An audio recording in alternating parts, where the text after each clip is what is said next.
So it's my pleasure now to introduce you to our first keynote at the MOVE Congress this year. And this is Dominique de Marné, who is the co-founder of NGO Mental Health Crowd. And she's going to tell us exactly why mental health rocks. Please welcome Dominique. What an honor to open this day with a topic that is so close to my heart with mental health. And what I want to give you today is the message of mental health rocks. Maybe one of you has already read the back of my hoodie. It says mental health rocks because this is a message I want to get out there and out to you so you can help me spreading the message. But before we're going really into it, I'd like for us to really arrive. So whatever helps you, maybe closing your eyes, focus on the sounds here in this room, your breath, maybe a quick body scan, shoulders, neck, jaw, feeling the support of the chair beneath you, and sending some gratitude to have a body, to be here, to be healthy. And just one last breath. Okay, hope now after this engaging activation, everybody is with me. So my name is Dominique de Marné. I call myself mental health visionary, a writer, speaker, changer, various roles that I play in my life. But the core of all of these roles is to change that and how we talk about mental health at all more normal, earlier, better, because I know where it can lead when we don't talk about mental health. Here at the bottom you see expert by experience. And that means that I've shared 15 years of my life with various mental illnesses. Borderline, personality disorder, depression, alcohol addiction, suicidal, ideation, self-harm, anxiety, you name it, I shared my life with it. It started for me when I was around 15, 16, and I only found out that I was just sick when I was in my mid-20s. The 10 years before that, I just thought, well, maybe I'm the loser, I'm just the failure, everybody else has it together, everybody else is happy, so if I'm not happy and normal, it's my fault and nobody can help me. That's that.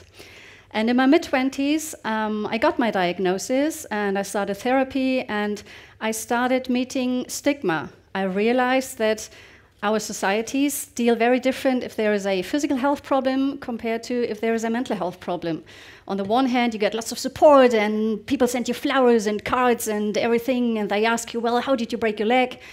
And if you have a mental illness or a mental health problem, there is more, I'm not too sure what to say, I'm just going over there. And I just didn't understand why it is like that, because mental illness, it's not a choice. It's not that I browsed through a book and found depression and read and, whoa, this sounds nice, I'd like to have one of those, please, thanks. No, it's just a mixture of genes, of life experiences, of circumstances. So realizing that, I decided that I want to change something. I started with a blog, I started reaching out to other organizations that deal with mental health. I started going into schools, talking to pupils about mental health, and this has become my life. I'm a full-time mental health advocate now. I've written a book. I have the honor of traveling all over Europe and talk about this topic, my mission, and maybe to give you the happy end, because that is very important to me as well. Today, I'm free of these diagnoses. I don't drink anymore, I don't self-harm, I really don't want to commit suicide anymore. It was a hard way and a long way, but I really appreciate what I have today, and I do something every single day to stay healthy. It's called my mental health maintenance, and it happens very early in the morning. Today it was 5:30 that I did my mental health maintenance, and movement is a big part of my whole recovery, of my mental health maintenance. I'm not saying just go for a run and all your mental health problems will be gone. Of course, that is not the case, I don't have to tell you, but movement can be a big support in this whole journey, and it was for me. So there are 3 things I'd like to talk to you about today, and the first is mental health literacy. Because what most of you have, and most people out there thanks to COVID and all the other crises we're living through right now, have is mental health awareness. We know that mental health is a thing, people talk about it, media write about it, celebrities start sharing their stories, so the awareness is there, even more for the younger generations than for the older generations. For the older generations, I sometimes have to start with making them realize that everybody has mental health. If you have a body, you have a physical health, and then you have a mind, so you have a mental health. Congratulations. But what lacks is the competence, the really knowing, what is this mental health that we are all talking about it? What can I do about it? What can I do for it? What influences are there? How can I get support? How can I support others? Stuff we kind of know when it comes to physical health, but with mental health, it's a different story. If I'd asked you, how fit or how healthy are you on a scale from not fit at all, very, very unfit, or healthy and fit and yay, everything's good, you immediately go through some facts like your weight, like can I go up these 4 flights of stairs without being out of breath for a couple of minutes, maybe your blood pressure, so lots and lots of things, and you scan them automatically, and in the end you'll be able to pose yourself on the scale from not too good to very good. But with mental health, we have these indicators as well. We're just not taught what they are. And just as an example, I bought 3 of these indicators for you that you can do right now to check, how is my mental health doing? One of those is sleep. Well, if you didn't sleep too good last night, yeah, we are in a different environment and all that, but at home, do you fall at night to sleep easy, or do you need the TV or podcast or anything because your mind just doesn't want to wind down? Do you sleep more? Do you sleep less? Because for many, many people, stress goes up, sleep changes in some form. Same with nutrition, what we eat. Another thing you could look at is, how do you talk to yourself? We all have this inner voice that's commenting everything that's happening around us. And for most people, this voice, this inner voice, is not too nice all the time. Sometimes even more like a worst enemy. Like when we wake up after a bad night's sleep and we look in the mirror and this voice says, well, you look shit today, and this meeting today, you are really going to suck it, I can promise. That's not too nice. And studies show that people with good mental health, the inner voice is more like of a good friend. And with a good friend, I'm not always just telling them how much I love them, and how great they are. No, sometimes I'm allowed to criticize as well, but I do it way differently. So what is your inner voice like? And the third thing is, I'm going to put you in an empty room. There is nothing in there, no books, no smartphones, no other people, nothing on the walls. It's just you, with your mind, 10 minutes. What does this idea do to you? Does it feel great? Yes, please, me, first appointment, here, me. Or is it more a bit uncomfortable? 10 minutes spending time with myself? Oh, no, I'd rather not do that. Because we know people with good mental health, they even enjoy spending time with themselves. And this is one of the huge problems that we had with the lockdown, because for some people, they were forced to spend time with themselves, and they just weren't used to that. So these are just 3 aspects that you could look at. And another tool I'd like to share with you and for you to take home is the battery check. Yes, we're talking about mental health. And in a second, I'm going to tell you why I love the battery check when it comes to mental health. But first, because we are at Move Congress, let's check our batteries. I'm going to call out the different colors, and the color where you feel most appropriate at the moment, you just get up. So just take a second. If you had a little display on the side of your head, like with your smartphone, you can see, oh, smartphone is at 68%. Where is your battery right now? Are you in the green? Very full of energy? Then please get up. 75 to 100%. Okay, so you can't see each other, but it's quite equal on both sides. Okay, congratulations to the full batteries. Who's more in the yellow? Still, oh, okay, this is our color today, I can see it. So you are energized, okay. Thank you. Who is in the orange? Bit more on the low side of the glass is half full. Okay, we have a couple of candidates there. Thank you. And I even feel bad asking if you are in the red, because then your energy is already low, but we know movement is good, so who's in the red zone? Okay, we got one that I can see. Okay, we're going to get to you and recharge your accu and support you with that. So thank you for doing that. And what I love about the battery check is that it is a tool that you can use in everyday life to check on your own mental health and on other people's mental health without having to have huge conversations. It's great when you can ask somebody, well, how are you doing today? And then you have a whole conversation and the person is telling you everything that's going on in their lives. But in everyday life, we just don't always have the time. And the battery, the metaphor, is a good way to get an idea how we are feeling ourselves or how other person feeling. Just imagine your colleague telling you in the morning, oh, my battery is 20% today. Night was not so good. I had a row with my partner. I watched the news and really not so good. You're going to behave differently to that person than if he or she said, well, my battery is 90% today. Let's do this. You don't have to know why their battery is 20, 90, whatever percent. It just helps you to give an idea. It also can help you to understand yourself better. If you wake up in the morning and you realize, well, my battery is down to 28% today and I have the whole day ahead of me, you won't necessarily be able to change the whole schedule of the day. But maybe there is one to-do or one meeting you can shift. Maybe you can just release some pressure, some self-expectations, and just give you some slack for the day. Maybe you can put in some recharges, like calling a good friend at lunch break, or at night watching a good movie that you're looking forward to and that's going to recharge you, or going out for a run.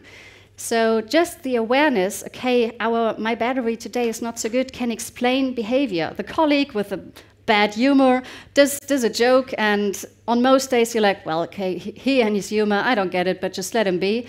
And on some days it just really gets to you.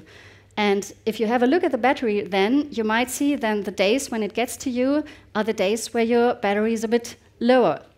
So this is something you can really do in everyday life. Link the battery check. Whenever you brush your teeth, like you do twice a day, morning and evening, check your battery. How is it? When you sit down with your family for breakfast or for dinner, when you start a meeting or a training session with your colleagues or with the kids you work with, just go around the table. People don't have to explain. Just 79, 33, 85, whatever. It just doesn't take a lot of time, but it makes the topic of mental health visible. And this is what it's all about. So this was the first, some mental health literacy for you.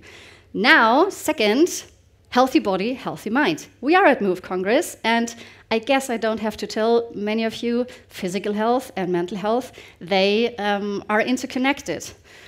This Instagram account, huge recommendation, he talks about mental health in various ways. The blue thing says, why am I always so tired? Brain says, not enough sleep, poor diet, dehydration, not enough exercise. Blue says, if only there was something I could do about it. Brain says, go to bed earlier, eat healthier, go for a walk. Blue says, but there isn't. Brain says, okay. It summarizes a bit the interconnection, or to give you another example, how body and mind are interconnected. If I pose myself in a very weak position and not in superhero position, just really head down, no vigor in my body, and then without changing my posture, I'm told to be very, very happy. Yay! That doesn't work. But standing here like the superheroes we are and chin up and then being told, well, feel really bad now, that doesn't work so good either. So here we see how closely these two are interconnected. And we can use movement and physical health to promote mental health. We can do it to support prevention, so that maybe a problem or an illness doesn't even really start off, by activating the bodily systems, but also social skills, communication, self-esteem, self-body image, so many things that can contribute to a good mental health. If there already is a problem, then we can do it to support the recovery, like it was for me. No, running and yoga were not my ultimate solutions, but they played a big part. Because I learned at the beginning, I wasn't even able to run for 5 minutes. And then I did it for 1 or 2 weeks, and then I was able to run 10 minutes, and then I did my first 5K, and then my 10K. So I realized I can change something. I didn't do it in the beginning to do something good for my mental health. I just realized I'm 20 years old, and I'm so unfit, and I'm overweight, and this is not how you should be at that age. This was my main motivation, and in hindsight, I realized the good things I did for my mental health when running. And this is something we can support. And a new study shows that training, in this case in the gym, is 1.5 times more successful or more effective than cognitive behavior therapy or medication. It's not to say everybody with schizophrenia or depression or anxiety, go to the gym and all your problems will be gone. Of course not. But it can be a huge contributor to your good mental health. And of course, there are some limits and some risks for severe cases or some physical health issues that keep you from movement. It has always to happen in a combination of things. Some risks can also be addiction shift. Okay, well, I'm not drinking anymore, but I'm pushing myself and destroying myself because I'm training too hard. We all have heard about that, overtraining. Or performance pressure, because people with mental health problems, they tend to expect more from themselves than healthy people. So these are some risks you just have to have in mind. And people with mental health problems are a very vulnerable target group. And some people, especially over the last years, connected to the wellness industry, they tend to exploit that here and there because we all know it. There isn't enough services, enough therapists. If you really struggle with your mental health, it's a huge fight to get support, to find somebody, huge waiting lists, weeks, months, in some countries even years to find a therapist. And then somebody tells me, well, go to my yoga retreat, give me 5,000 euros and your depression will be gone. At one point, I will just be tempted because I'm so desperate. So this is something we just really have to have in mind. And we've seen that really over the last couple of years increase a lot. And here are just some examples how this two-way street works. Nutrition, sleep, caffeine, nicotine, alcohol, all these things are physical in the first sense, but they do have an impact on your mental health. And just some ideas how this looks like. Physical symptoms. When we push off the warning signs, our psyche sends us for too long, like irritability, lack of concentration, lack of motivation. And if we just don't see it, now I have to pursue, I have to work, I have to function, sometimes our psyche, our mind, sends help to the body. Hey body, can you please do something that our human takes a break, that our human starts to take care of themselves. Just do some headache or some back pain or whatever, because for most people it's easier to then take a break and to do some self-care than just for mental stuff. Emotional eating. Maybe some of you have this sweets drawer and stress gets high and you open the drawer and some chocolate and you kind of feel better for a couple of seconds. It's not a problem if you do this now and then. But because food and eating, especially sugar stuff, is such a good way to make yourself feel better, at least for a couple of minutes, because it activates lots of things in the body, for some people it tends to become a way to deal with negative emotion or with emotions they just don't want to feel. When they feel sad, when they feel lonely, when they feel frustrated. And then just always turning to emotional eating can have follow-up problems. I'm sure I don't have to tell you. And then we have self-medication. We don't give us enough sleep, so we just drink coffee. We want to feel more confident in the surrounding from others, so we drink alcohol. We want to forget some of our problems, so we take some drugs. So using these physical instruments to make us feel better in some ways, it's not a problem if you do it now and then, but it just shouldn't be a routine. And the more we understand what lack of sleep, shallow breath, eating too much sugar, how that works for you, what does it do to you, and how better, even the better you understand your own complexities and your own symptoms, let's say, the more possibilities you have to exert this influence. Then you can really have some tools. If you know that sleep is important for you, you can prioritize it. If you know I'm eating more chocolate, this is a warning sign for stress, so what is going on? I have to check. So it gives you an idea what you can do. Or, to put it in one sentence, the relationship, if you think that everybody hates you, you probably need sleep. if you think that you hate everyone, you probably need something to eat. I know lots of people that work in crisis service, and most of them, they have some kind of chocolate bar in their pocket, and when they come to a crisis situation, first things they ask, when did you drink water last time? When did you eat last time? And when did you have a good night's sleep last time? And just by watching these three things, many crisis situations can be calmed down. And the third point of today, mental health rocks. Not too sure what comes to your mind when you hear mental health, but I'm guessing it's not just colorful photos and fun and happy music and all that. I'm guessing there is more black and white pictures, sad piano music playing in the background, maybe some diagnosis or other things coming up. There's this immediate heaviness when the subject comes up. Here are just some associations: is weakness, guilt, limitations, problems, struggle, suffering, distortion and extremes. And as long as this is what people associate with mental health, they will not be willing to open up to this whole topic. And it's not about ignoring the darker parts of mental health. I know that they're there, I've been there, but it's widening the scale and seeing mental health is happening nevertheless, if you have a mental illness or not, or if you have a problem or not. If you're sitting here at Move, feeling great and energized and excited to meet all these people, this is mental health as well. If you're sitting on the beach and enjoying your life, this is mental health as well. So what I'd like to give to you is understanding that it can be positive and light, that we have more associations that go into strength, resilience, growth, hope, help, and especially that it's normal and that it's everywhere, especially when all this crisis happening to us, climate change, wars, you name it. These are all things happening to people, and these people have a mental health. So it's ever more important that we learn how we can take care of that for us and for others. And right now, the not talking about it, for me, it had cost 10 years of my life. I have to say, the age from the age of 16 to 26, these 10 years I really lost to my illnesses. My father died 2006, and I barely can remember the last years of him because alcohol just washed everything away. I can't change that for me, but by opening up, by opening doors, by making it more rocky to talk about mental health, we can save a lot. At the moment, we know the quality of life. We lose so many lives to mental health problems. In the UK, we have an all-time high and 30-year high, especially in young people. It costs us so much money.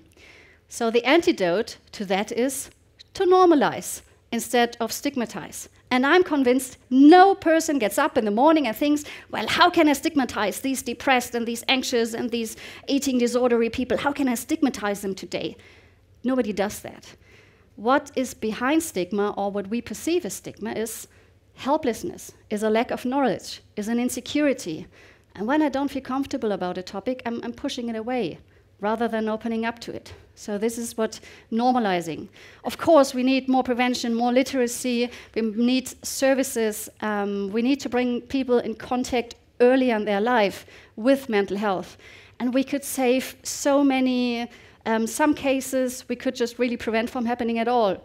We could reduce severity, we could reduce chronifications. And what helps with that is to build alliances and corporations, to use sports, music, culture to bring our message out there. And especially for your example, Move, you can't imagine what it does to a young boy to hear from a soccer star that he has mental health. And the soccer star, he doesn't have to necessarily open up about illness or crisis. Just sharing, yeah, well, I have my lows, my highs. Some days I really don't feel too confident. And just hearing that from a person you admire can change so much. And one way, and now I'm going to do something I usually avoid, showing a video in a presentation, but I'm so proud, and it's just a good example. A couple of weeks ago in Munich, Germany, we did the first Mental Health Rocks run. And I really hope the video will play, and I'm looking over to the tech guys. It's just to give you an idea.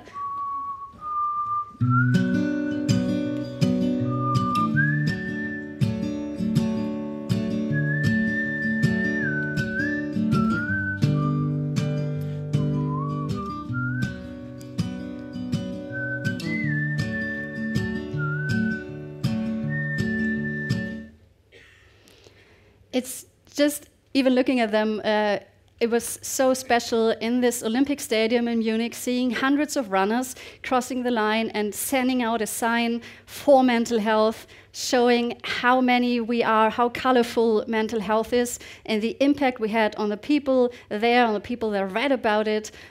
This is what I mean by building corporations and alliances. Okay, so now you've heard quite some things from me. What can you do with the knowledge now? You all have to go out there and change the mental health world on your own. No, of course not, but you can make an impact by doing small things, by maybe changing things a little bit here and there. And the first thing is self-care. Especially when you do a job you love, when you are passionate about a job, then it's sometimes hard to draw a line and to put yourself first. But if I'd asked you, who are the 3 most important people in your life? Do yourself show up on that list? Or is it partners, colleagues, mothers, kids, pets? Who are they if you don't take care of yourself? So taking care of your battery, looking for apps that charge you, that recharge you, and watching the ones that cost you energy and finding a balance. It's about openness. And as I said, this doesn't necessarily mean to share your deepest valleys or your biggest crises. No, just being honest, if this day just isn't as good as yesterday, and no real reason, but just being honest, especially when you work with younger kids, letting them feel that even you as a grown-up don't have all the answers, and sometimes you struggle, is so important for them. Maybe question your own associations, your own processes, your own opinions about mental health.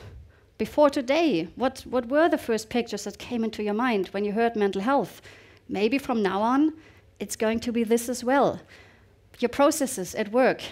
Is environment fostering mental health with your colleagues, with the people you work with? If there's somebody struggling around you, supporting is not magic. Being there and listening. Most of us, we listen to answer and not listen to listen. And I hope all of you know how awesome it feels if a person listens to you, really listens to you for a couple of minutes.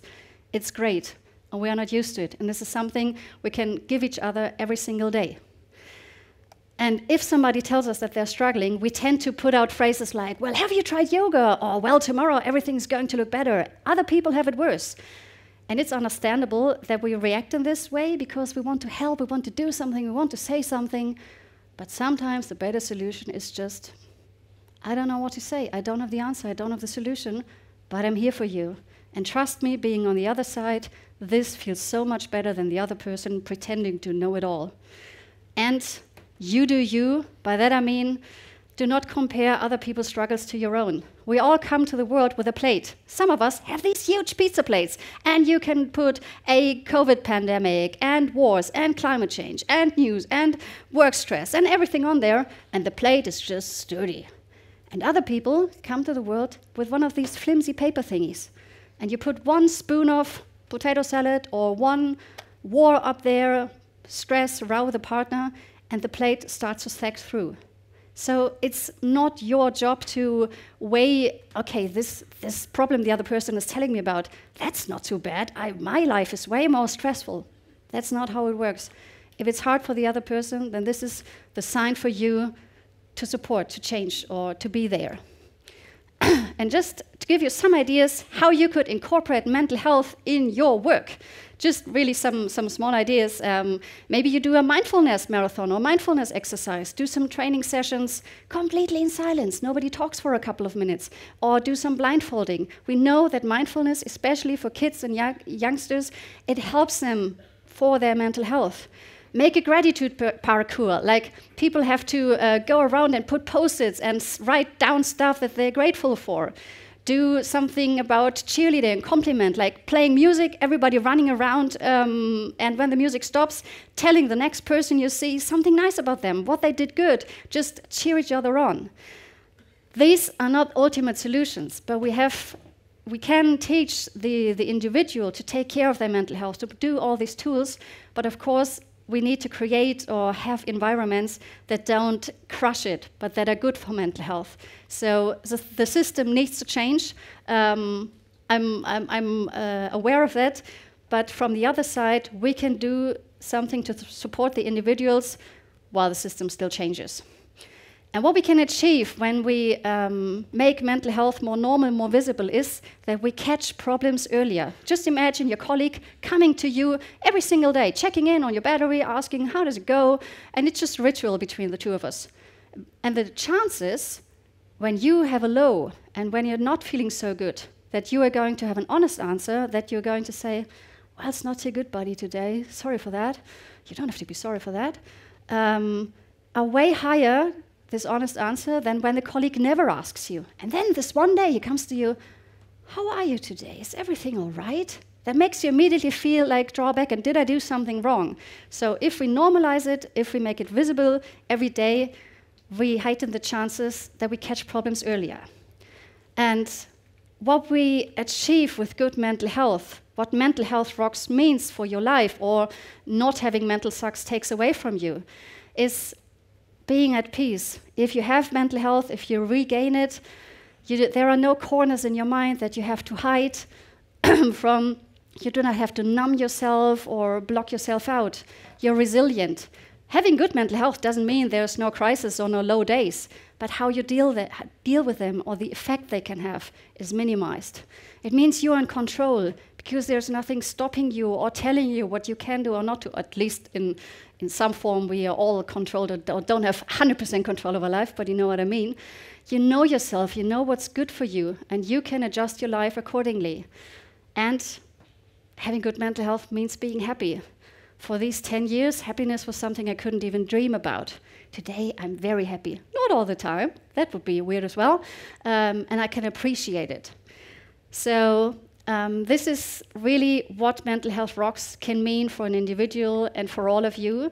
And we have a second to do some questions, but I'm going to send you off with another exercise while we're preparing the Q&A session. Turn around to a person you don't know yet and tell each other 3 things you're grateful for. We know gratitude, 21 days of gratitude, naming 3 things a day that you're grateful for, lowers your stress level and reduces your risk for anxiety and depression. So, gratitude, go.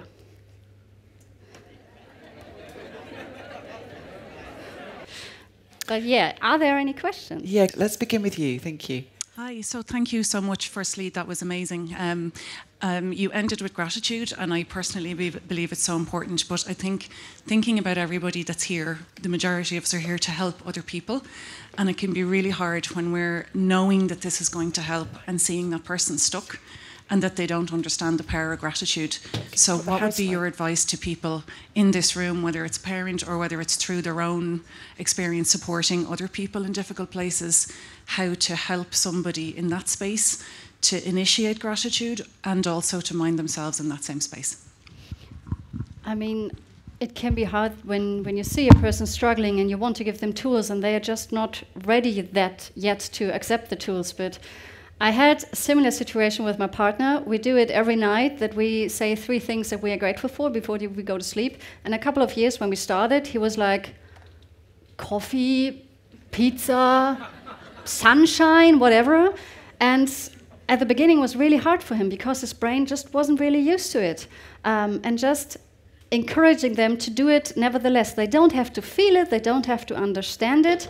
It will take some time, because if you have a lifetime of not being grateful and not gratitude, our brains are just focused on the more negative. It always used to be more important to know where the saber-toothed tiger lived than where the nice sunsets are, and we have to reprogram, and that takes time. So understanding that they are struggling and they might not see the sense, but trusting that you're doing something good for them and helping them, and just maybe even saying, hey, we're going to take a break for 1 week and then we're going to restart. But are you up to just doing it for 21 days? Because this lady on the Congress said that changed something for her. So we're just trying that, doing it in a group, inspiring each other, because maybe I don't have the answers, but then other people are saying what they're grateful for, and I realized, yeah, true, I didn't even see that. But it's not about brushing away. Gratitude is a tool you have to get used to, and if people are struggle at the beginning, don't say, well, but it's a good tool, so just use it. Just understanding, yeah, I know you don't understand it yet, and you don't feel that it's helpful yet, but trust me in this, and just be open for the experience. So that would be the thing. Thank you. Thank you for recharging my battery. I definitely enjoyed it. I want to use your brain for a while. Just help me to build up a curriculum which actually teaches kids that mental health rocks. Can you just give a few tips, or how should we build it up? My experience working with especially kids at schools, they don't need a huge curriculum, they just need space to be listened to be allowed to ask questions.